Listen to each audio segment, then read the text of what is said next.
Thank you, Mr. Chairman, and thank you to Mr. Hoover for being in front of the committee today. You know, I think we all remember Solyndra, the boondoggle that was $570 million. And so today we're talking about $27 billion with a B going out the door in a 2-year period. And if you look at the Solyndra debacle, that was from 2005 to 2009. So much less money over a longer period of time. And here we are fast forwarding. I think this is setting up a recipe for disaster. But I'll jump right in. Mr. Hoover, how many pre-applications has your office received for these 3 programs? So, Congresswoman, we've received a number of applications across all 3 competitions. But specifically, how many pre-applications have you received? Are you referring to the notices of intent under the Solar for All competition? To qualify to apply as the full application?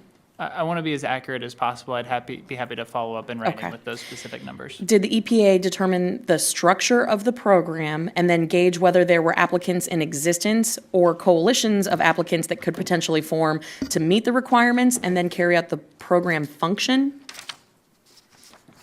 Or did the EPA assess the existence of appropriate recipients, potential recipients, and then tailor the program around those constraints? So what we've been doing here is applying the eligible applicant criteria that are in the statute. But I'm asking, how did you determine the eligibility of the applicant? So the statute's quite specific that nonprofits have to meet 5 criteria. And so we have applied those 5 criteria, which I'd be happy to go into more detail if helpful. Okay, so on some of the criteria for specifically the National Clean Investment Fund portion, in order to qualify for the program, qualified projects must comply with 6 items. So I'm just going to dig into a few of them. 1, reduce or avoid greenhouse gas emissions. Specifically, what percentage of greenhouse gas emissions meets this standard? And exactly how much do these recipients have to reduce greenhouse gases in order to meet this metric? And are they themselves responsible for reporting that number? So under Section 134A1, by statute, we can only invest in zero-emission technologies. Under Sections 134A2 and A3. So it's not reducing, it's a 0. So it's reducing relative to whatever the baseline piece of equipment is.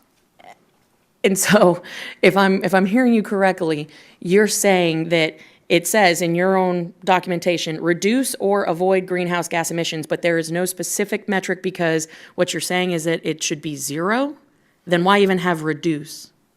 So because I believe what you're referring to is the NCIF and CCIA programs that are authorized under Sections 134A2 and A3. Right, the National Clean Investment Fund. Yeah, and there we're able to invest in low and zero emission technology. But you don't give a specific metric by which they have to meet. And then you have no way to actually measure it.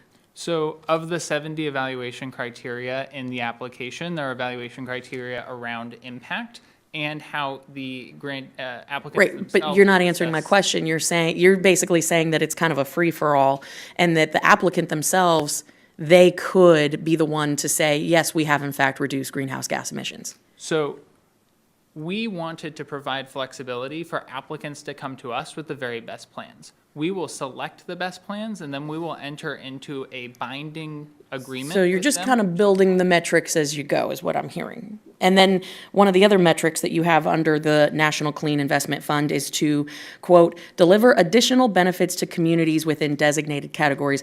Exactly what does that mean? What is an additional benefit to the community?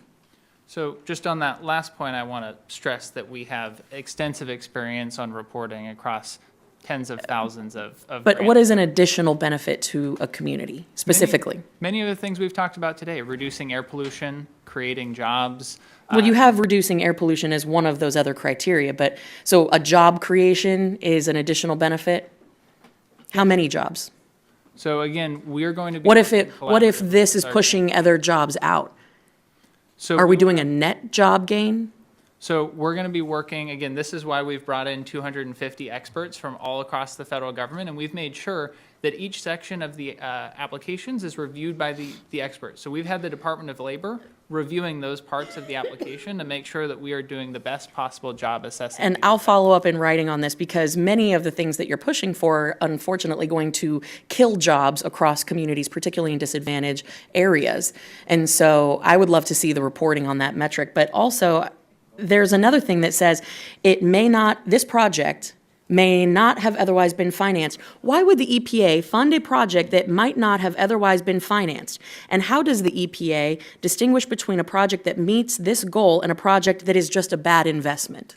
I'm so glad you asked that question because this is one of the most exciting aspects of this program. There are so many types of projects that Wall Street doesn't want to invest in because it's not profitable enough. But we have a long Or maybe it's just not proven technology. We have a long track record of the federal government with authorization. With losing a lot of Congress taxpayer supporting money. Programs that are incredibly impactful for communities all across the country. Like Solyndra?